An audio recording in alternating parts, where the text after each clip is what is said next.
I just wanted to share some thoughts on the issue of date setting when it comes to the timing of the rapture. If you have studied the end times and the rapture on the internet, you may have likely encountered many Christians who have suggested certain dates or time frames when Christ might return to rapture the church. Often this results in such Christians getting called names such as date setters or false prophets. Many believers will often insist that no one can know the day or hour, and they conclude that it is somehow rebellious to try and figure out when the rapture is going to occur. I attempted to show in a prior teaching that the Bible never actually states we can't know the day or hour. I don't want to repeat everything I said in that video, but I want to emphasize the fact in regard to Matthew 24, verse 36, that Christ spoke in the present tense and simply declared that no one knows the day or hour. That doesn't necessarily imply Christians won't be able to know the day in the future. Christ could simply have been drawing attention to the fact that the date of the rapture was a mystery and unknown back then, but that perhaps it might become known in the future.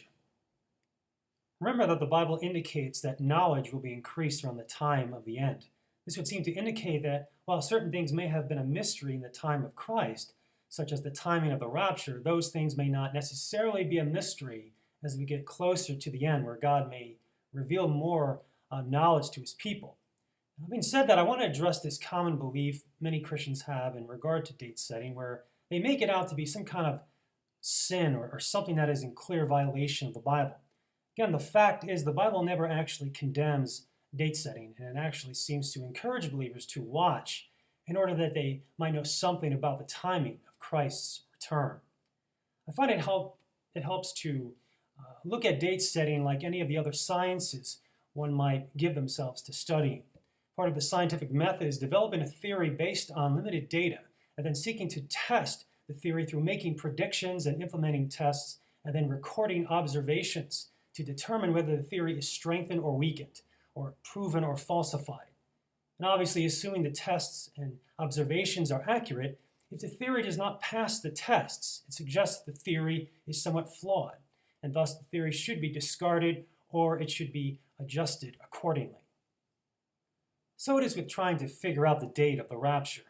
There's nothing wrong with asserting a theory about when the rapture might occur based on our limited data and understanding of what God has revealed in the Bible.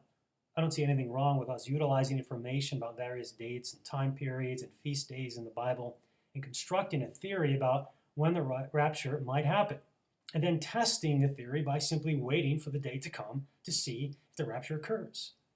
Obviously, if the rapture doesn't occur, the theory was flawed and it must be adjusted accordingly.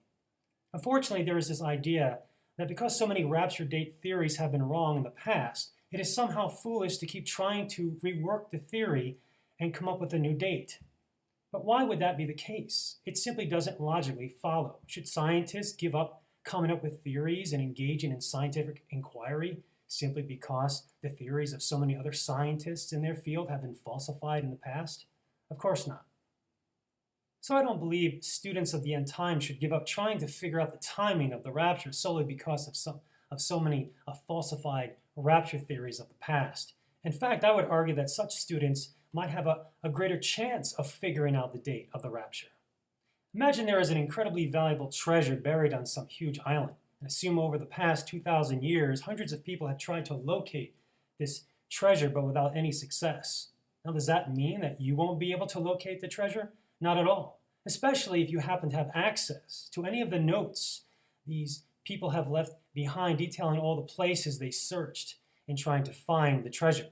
You could obviously learn from their mistakes, use that information to help narrow your search, which in turn might increase your chances of finding the treasure.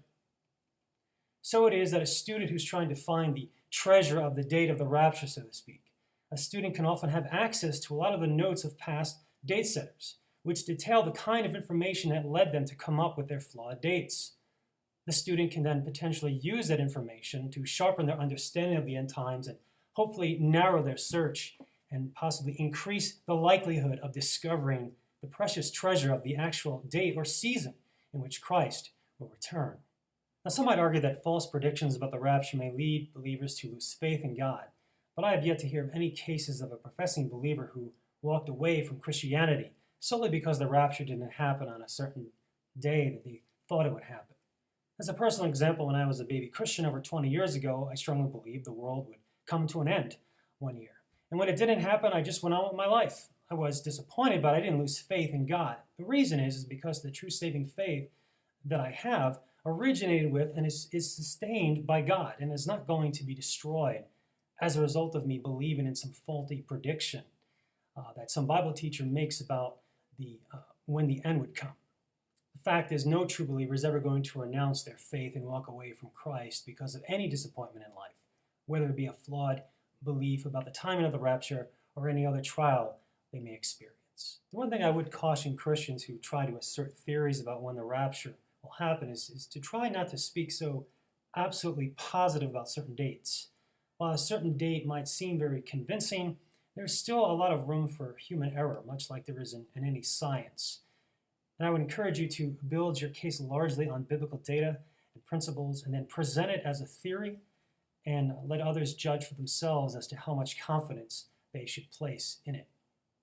In addition, those of you who seem to want to mock date setters after nothing happens, please realize it takes little to no courage and very little wit, creativity, or intelligence to engage in such mockery. What you're doing is similar to someone laughing and making fun of a construction worker who slips and falls on the job.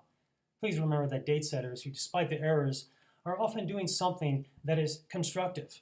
They not only manifest a degree of courage, but they can tend to contribute valuable information to the noble study of the end times and can tend to stir up believers to prayer and Bible study, along with encouraging them to focus on Christ himself and other eternal realities. But you who engage in mockery often contribute nothing substantive at all, other than potentially irritating people by pointing out their obvious mistakes.